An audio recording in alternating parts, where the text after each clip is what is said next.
A giant ship engine failed. The ship owners tried so many experts, one after another, but none of them could figure out what was wrong with the engine of the ship. Then, as a last resort, they brought an old man who spent most of his young life working on fixing ships in so many areas and harbors around the world. He brought with him a bag of tools.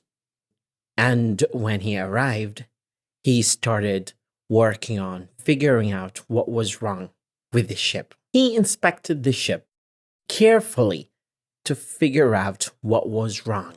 The two ship owners were watching carefully as the man was inspecting the engine and carefully inspecting every item of the ship in order to figure out what was wrong with the engine.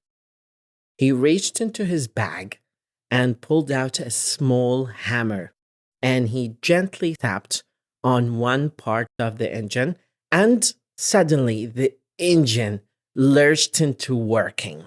He smiled and carefully put the hammer back into his bag, and he said to the ship owners, "Now the engine is working." A week later, the two ship owners received a bill from the old man for $10,000. "What?" the owners exclaimed. "He hardly did anything." So they wrote a letter back to the old man that said, "Please give us an itemized bill." The old man sent them an itemized bill that read, "Tapping with a hammer, $2.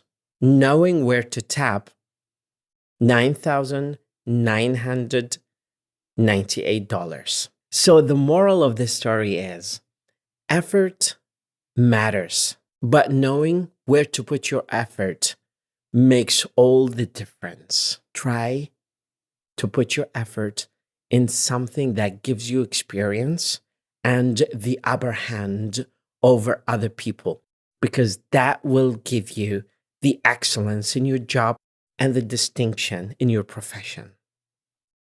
Have a wonderful night or day. مدرب لغة وليد خالد.